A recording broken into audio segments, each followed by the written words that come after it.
Hey everybody! If you blinked you might have missed it, but The Outer Worlds 2 released a few weeks ago now, and its performance has been pretty rough, failing to even get past Avowed. This was something that came up and generated some discussion some weeks back about it, but I skipped it. I was busy doing other videos, and I also wanted to play the game myself first so I could share some personal insight. So today we're going to go back and we're going to revisit that discussion in this video. It revolved around the idea of blaming the nature of the market rather than the studios, the developers, or even the publishers in general for their own work. And if you can't take responsibility for what you do and understand why it's not working, then you'll never really be able to fix your problems and make better games. But to be fair, the arguments in regards to the market being volatile also carry its own kernel of truth, just not in the way that people in the industry tend to frame it as, which is basically just as an excuse. It's kind of like, hey, screw it, our games are actually great and their failure is totally out of our hands. This is obviously delusional, but let's get into it and go piece by piece.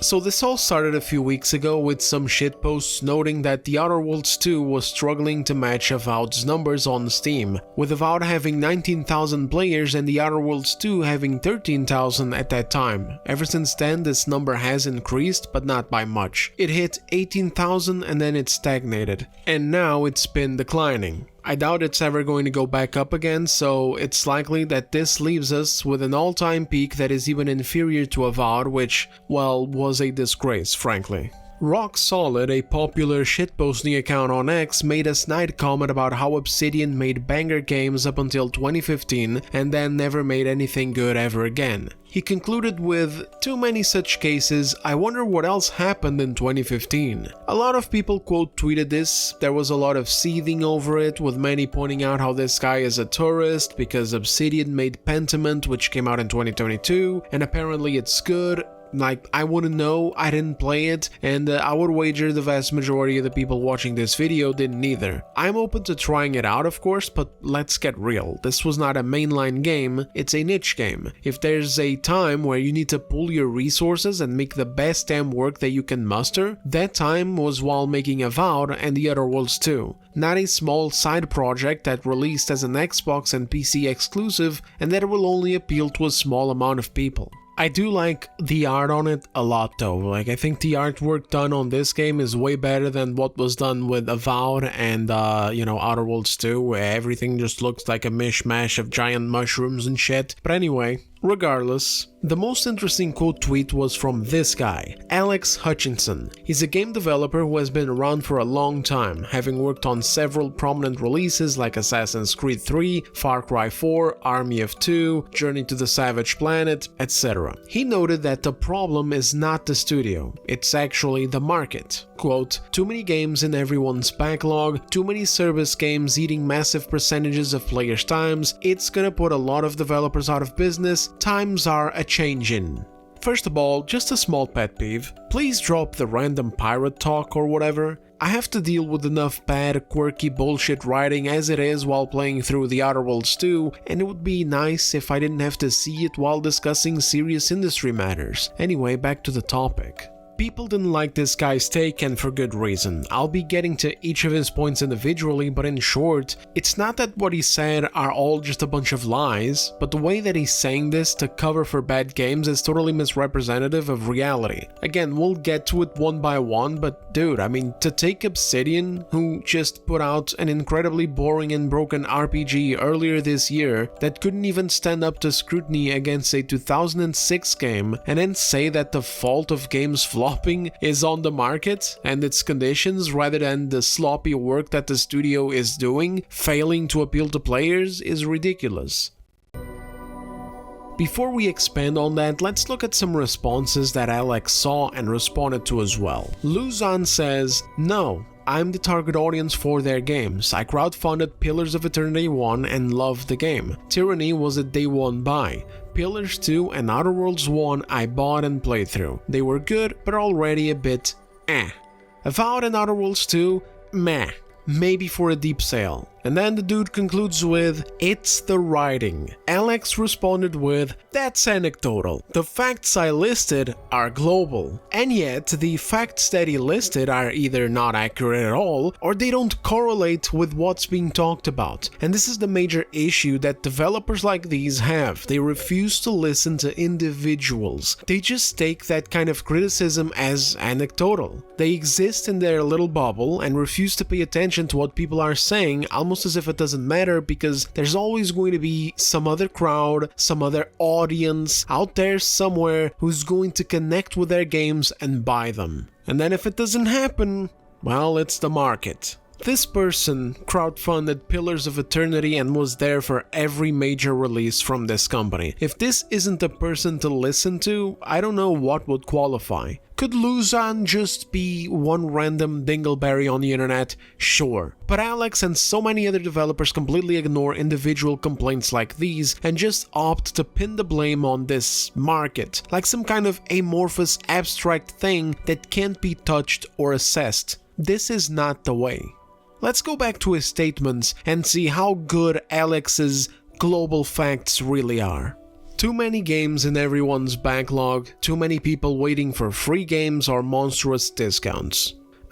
Somewhat true. I mean, we do have a lot of games in our backlog. Some are waiting to be played for the first time and others are waiting to be replayed. But the discount thing and the free games? Take it easy, buddy. Okay, first of all, a simple discount will often do. Let's not pretend like gamers are only buying games if they get lowered enough to be in the single digits. And if anything, this year has proven that people are more than willing to spend their money on games at launch if the games are worth the price. Schedule 1, Ball Pit, Repo, Peak, Blueprints, Escape from Duckov, Megabonk, Hollow Knight Silksong. These are just some of the big surprising hits this year, including other games like Expedition 33, Arc Raiders, and even AAA ones too, like Battlefield 6, Monster Hunter Wilds, Oblivion Remaster, etc. People have shown that they will buy games so long as those games are worth the asking price. You can't always guarantee that the company will be getting massive profits because that's also down to how much their budgets are.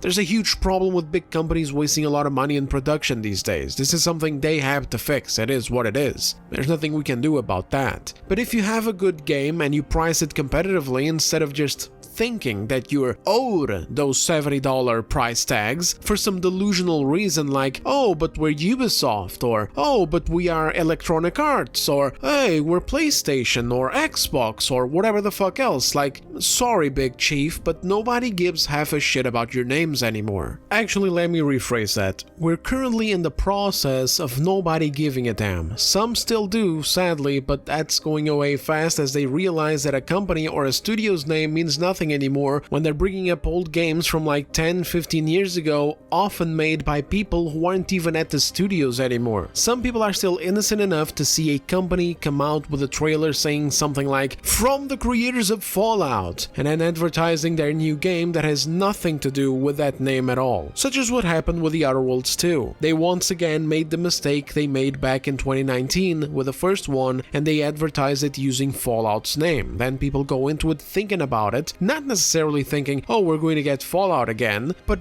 expecting that they're going to get something of the same quality, and then they're met with a product that is just completely lacking. Except with The Outer Worlds 2, I would wager that it's even worse. Because with the first game, once the dust settled and it was obvious that this couldn't compete with New Vegas's writing, variety, etc., there were still elements to be enjoyed on their own. In the sequel, things are much more complicated. While basic mechanics are improved, such as movement and shooting, the writing, the storytelling, the music, atmosphere, factions, etc. have taken a massive dip. But we'll leave this for when I make my breakdown video. The point is that when people often look for cheaper games via discounts, it's because, well, there's two factors. One, obviously, it's tough out here. The average person isn't exactly swimming in disposable income. $70 are a big ask. And two, they're not worth it. I've talked about this in other videos, so I'm not going to spend too much time on this, but the fact is that when these big studios and big companies set their game prices at $70, and even more now with Nintendo making the move to $80 and Xbox trying to follow along, this isn't without its consequences. When you do that, you also raise the expectations for those games. If you're asking me for $70, I'm going to expect quality that warrants that high of a price. I'm going to expect the peak of premium gaming. And if you go for 80, then holy shit, you better be confident that your game is setting a new high bar. I know the game developers don't want to hear this, they just want to pull the old inflation excuse and have us buy mediocre games for $80 while pretending like it's just a new normal standard price that we always paid. But that's just not how it works. This is just how the average video game consumer thinks. $60 was a good price, $70 is already pushing it, but if it's something really good and we're super hyped for it, then fine, maybe some of us can make an exception sometimes, but not all the goddamn time. Like, sorry, but some games will be skipped for later, it's guaranteed, and games like The Outer Worlds 2 aren't even in the conversation. And remember that this was actually going to be coming out at $80 before Xbox backtracked on it. Now, I humbly turn to the audience listening and watching right now, and I ask, does this look like a goddamn $80 game? Go ahead and leave me your thoughts in the comments. I struggle to believe that if The Outer Worlds 2 had released for free as a free-to-play game, it would struggle to hit the same numbers as Where Winds Meet just did, because Where Winds Meet actually looks like a fun game, and The Outer Worlds 2 just doesn't. So in short, to get back on track, yes, times are tough and people look for good deals, but that's basically like saying grass is green. Discounts have always been something gamers take advantage of, and it never broke the industry before. New shit would still come out and sell. The reason why the industry is breaking now is because people are just choosing not to buy certain games because those certain games look terrible and sound unappealing. Besides, let's say Alex's take was objectively true and objectively a problem as is. What would be the solution there? Take away our backlogs by blocking our purchases? I don't think you have the facilities for that, big man. And what about the prices? Switch everyone to equitable subscription services? Like, brother, no. Just make better games and optimize game development studios. Studios used to know how to do this 15, 20 years ago. Hell, some of them were doing just fine just 10 years ago. So just go back, figure out what's truly fucking you up from the inside, and fix it. I'll even leave some tips later in the video, but for now let's continue with this statement. Too many service games eating up massive percentages of players' times. No, not really. I mean, true, there's a lot of live service games, but they've been out here for over a decade now, eating up players' times, and things were not as bad as they are now. And as new ones come along, others die out. Other times, even the new ones die out, like we saw time and time again throughout the last 10 years as scores of live services released trying to imitate Overwatch, PUBG, and Fortnite to no avail. Also, this has very little impact on single-player games. The games that live services tend to hurt the most are other live service video games that they copy. The release of Arc Raiders and Battlefield aren't going to draw players away from The Outer Worlds 2, they're going to draw players away from Black Ops 7. What?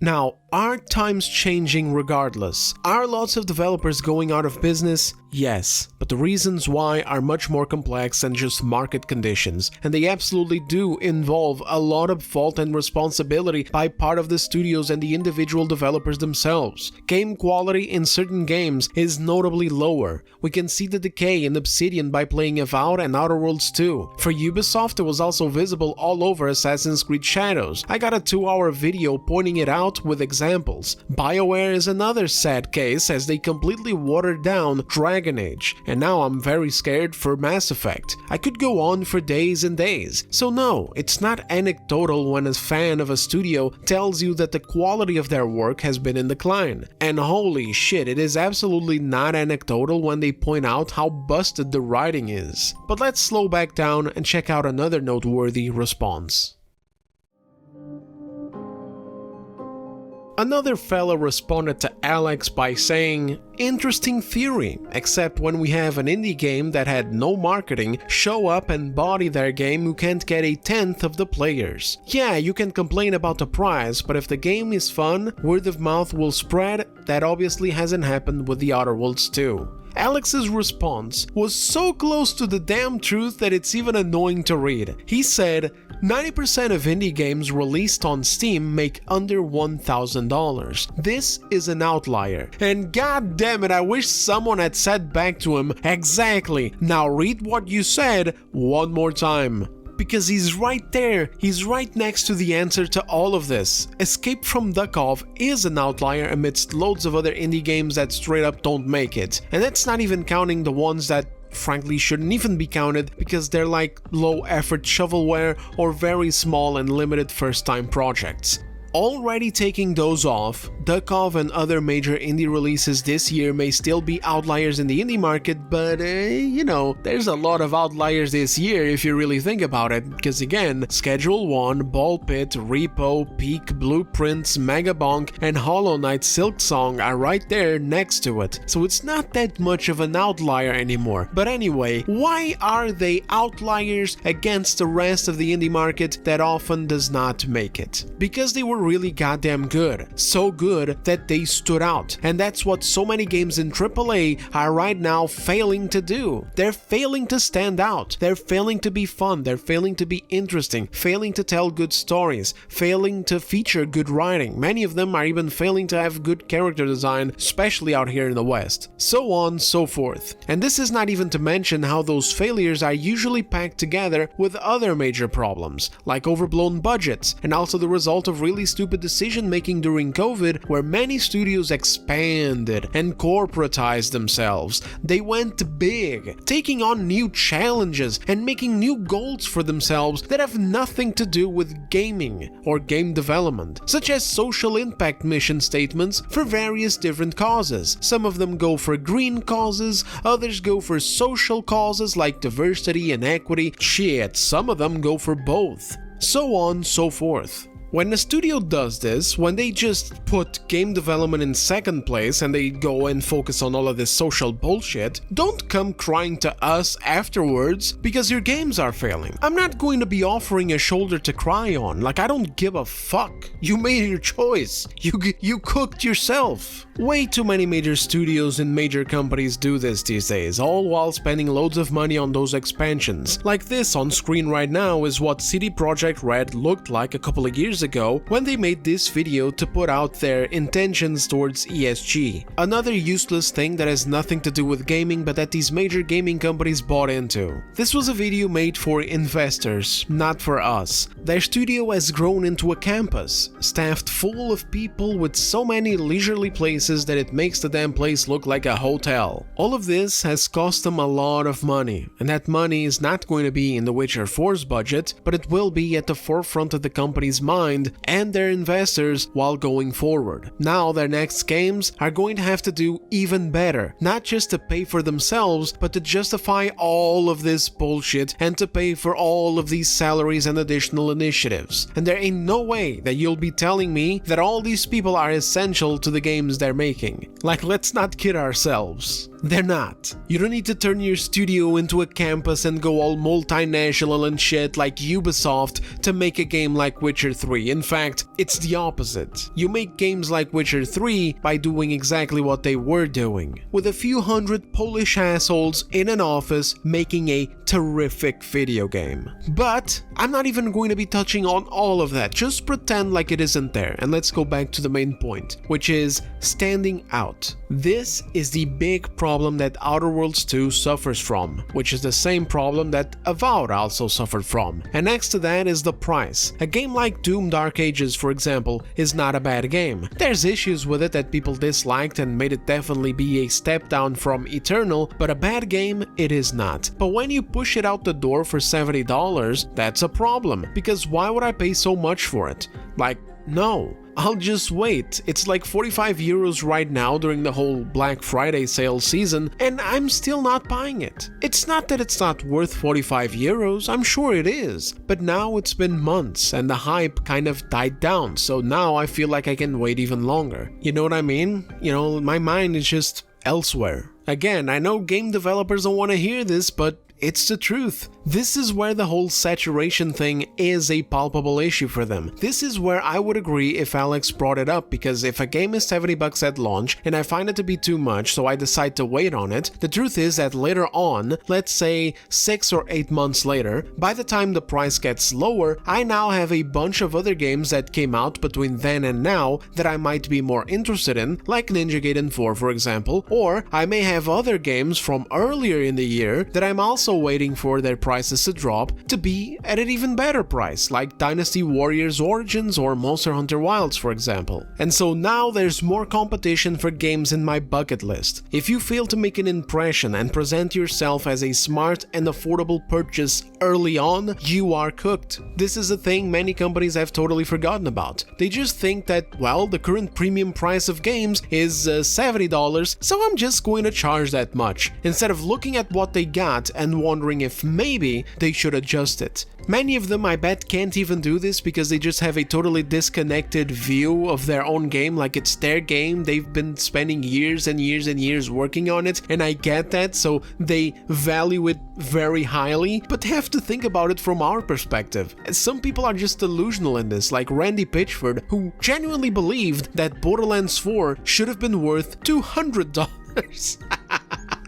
I'll put the fucking thing on screen, you guys might think that I'm lying, but no, he really did think that, you know, in the whole debacle about the game being $80 or $70, he said that the game's true worth is actually more like $200. And then there's others who undersell their games, like Expedition 33, which came out at like 45 or 50 bucks, when they could have easily charged 60. But you know what? They were even smarter than that. They thought, you know what? No, let's put a lower price, let's allow people to pre-order it via Steam with a little discount, and let's see what happens. And what happened was a goddamn success. And you know why you are also able to do that? Because of smart budgeting. If you don't spend too much money on your goddamn game, you can make your money back and still have a profit, even if you don't sell it at the most premium price available to market. And another thing that Alex totally misses the mark on, and that should be yet another massive red flag that shows him how much of a problem this is from the studio side of things, is the fact that these indie games are managing to stand out against major games from established companies in the industry. Like, my brother, all the games we just listed before had no name to themselves except for Hollow Knight. It's so much harder for indie games to stand out because if you want to talk about oversaturation of games, then Steam is the source of that disease, given the amount of games that go on there. That's where everything is. Third-party titles, older PlayStation exclusives, brand new Xbox games, original indie games, and rivers and rivers and rivers of slop. Oh, and of course, all the old games almost ever. Pretty much anything that can be available on Steam goes on Steam. They don't shut anything out. They don't do exclusivity. It is so incredibly difficult to stand out when you are an independent studio or a solo developer when you take all of this into account. Like, there's only so much real estate on Steam's first page for games to be featured on. And that should be only that much more of a smack to the face for games like The Outer Worlds 2, because they're being made by known studios and published by game industry giants. These fuckers don't even need to spend that much money on marketing. Like, everything that is AAA lands on a shelf or on a first page somewhere just naturally. If it's good, people will buy it. I mean, holy shit, guys, you even have game journalists doing PR for their games. They even do it for utter failures. They will award games like Veilguard 9s out of 10s and 5s out of 5s. They'll give games like Concord, that died in less than 2 weeks, 7s out of 10s and make articles about how people should give it a chance. They'll take utterly ridiculously broken launches like Star Wars Outlaws or total piss takes like Dustborn and make entire articles aimed at getting people to please not miss them. These people have their marketing done for them already and for free. All they gotta do is pay with a little access. They're in front pages, they're in the game's media, they're nominated for award shows, they're glazed by loads of people, and yet, they still manage to fail. Like, I'm sorry man, but no, this is not the market's fault. They're already given advantages over everyone else. If people are still not buying their games, let's just face it, it's because these games are failing to appeal to people. Some of them are total shit, some of them are just bad or just mediocre. Hell, some are even just fine, but just fine doesn't cut it for premium prices. And most importantly of all, they're in decline. They wear the faces of once proud companies that made bangers, except now, instead of banger games, they're making games that make you want to bang your head against the wall as you wonder what the fuck happened to all of these franchises and studios that you were once excited about seeing. There's definitely something to be said for oversaturation, and yes, times are changing. A lot of developers are going to be put in uncomfortable positions or even lose their jobs. Hell, some of them already are. But the harsh truth is that when it comes to the AAA side of things, these companies are the ones who put themselves in this position, and a lot of these developers that are going to be affected are, well, a necessary adjustment. I won't pretend like there's not more complexity to the problems we're seeing. I won't pretend like there aren't cases where you can do everything right and still end up in a tough position anyway. This has always been the case, and so it wouldn't be different now either. But it is rare. The key here is to try and minimize the amount of problems that studios can have. That's the important thing. And over the past few years there have been really blatant blemishes that everyone can clearly fucking see, but nobody is supposed to mention them. And when those blemishes result in major issues that then lead to layoffs and other problems, the response is always incredibly soft. There's always this conjoined effort to try and get these poor people jobs in some other studio. So basically you're just transferring problems to other studios and never really addressing the core issue. And in other occasions, the problem isn't solved by layoffs because the problem is coming from one or two guys that are on the top area making all the wrong decisions. In these situations, you'll have layoffs and sometimes even studio shutdowns or game cancellations, etc. And it's all for nothing because the main problem is still some jackass who's still in the studio, still making leading decisions, laying the groundwork for another failure and even more layoffs. Another issue that specifically pertains to studios like Obsidian is the Game Pass. When Xbox games fail, their failures are absorbed by the Game Pass's safety net. If a game performs badly, there's no big scare because the heavy impact of that failure is dampened by the new subscribers who are either subscribed for something else or current subscribers who were already all paid off for a few months.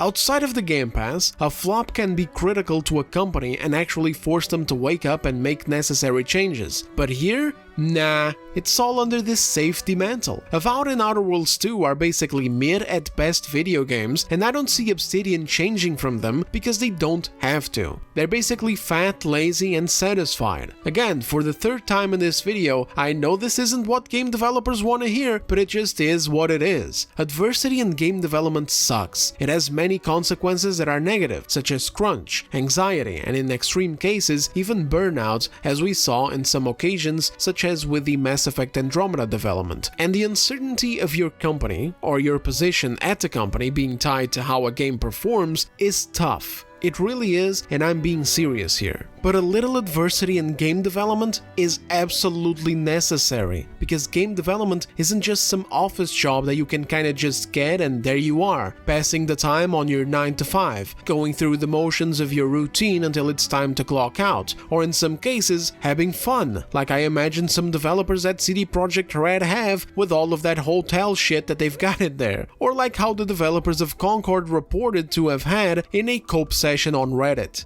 Why did I like working at the studio so much?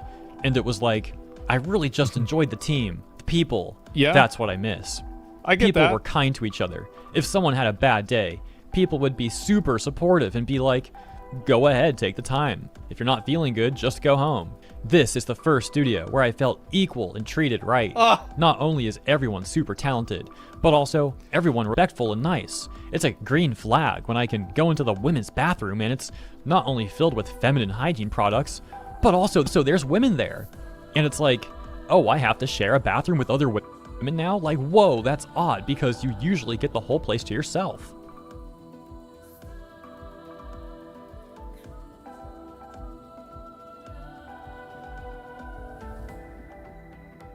So let me get this straight. Y'all was sitting around doing fucking nothing, running group therapy sessions on each other, spending your shift in the bathroom, talking to each other, and you're surprised that the game was bad.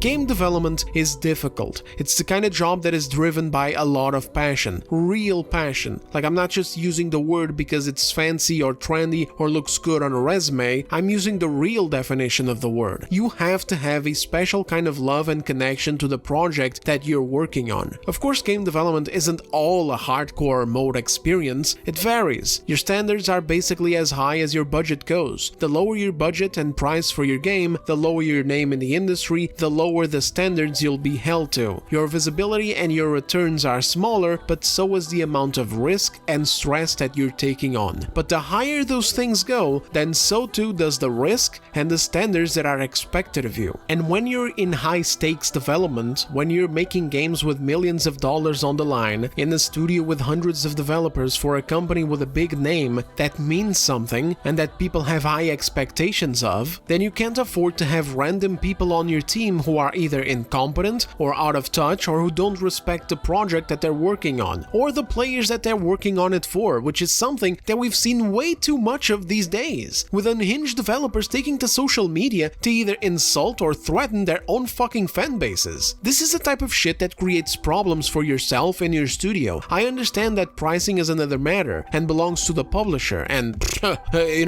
God knows how stupid publishers can be, but at the end of the day, you either fix these things or you can't really come out and blame the market. Before you get to pin the blame on the market for Obsidian's state, you'd have to fire whoever is handling art direction, you'd have to fire whoever is handling the writing and storytelling, hell, you might even have to fire whoever's directing these goddamn games. Either that or just kill the company name, just bury it, ditch the Obsidian name, rebrand it, and ditch the RPGs. Clearly they can't cut it anymore. Slim down the staff number and get them to dedicate themselves to smaller and more concentrated titles like Grounded or Pentiment. But carrying on making RPGs and advertising them with the Fallout name? Ooh, from the creators of Fallout comes this flat fucking pancake of a video game. Like, nah man, come on, when you make something good, people show up to buy it. If you make something good and you price it modestly, even more people show up to buy it. So far, this has been an unbroken rule. Always look to what you can do better first before starting to blame conditions that are totally out of your reach. Or shit, I don't know, blame conditions that are out of your reach anyway, but please, for fuck's sake, change for the better. Don't get market research teams, that's a waste of money. Take to YouTube, social media, gaming forums, etc. Not Reddit though.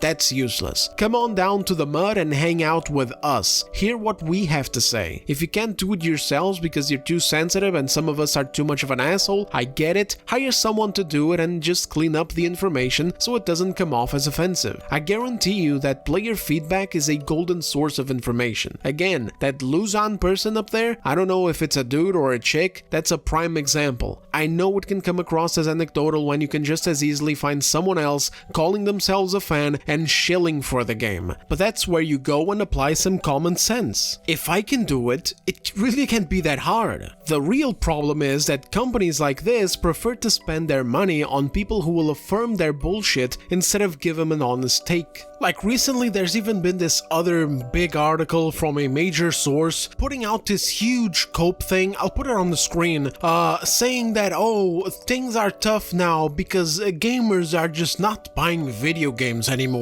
And it's like, no, brother. Oh, no, sir. Please clear that out of your mind. It's not that we're not buying video games anymore. It's just that we're not buying your video games because your video games either suck or they're overpriced. As things move on, things change, and there is less bulk buying in general. I think, because I saw that somewhere before and it looked legitimate, like a legitimate source showing that newer generations of consoles are not selling as many games as they were before. But these morons, they take this news and they're like, oh, well, that explains everything. Gamers are just not buying video games anymore. That's why our incredible video games are not selling. Like, no, son, we want to buy video games. It's just that they're either overpriced or they're shit. So, yeah, I hope that helps. But anyway, I'll go ahead and stop rambling now and cut it here. Thank you all very much for watching, fellas. I hope you're all having a fantastic time out there. These end of the year months have always been just perfect for playing some good stuff, so I hope you're doing just that.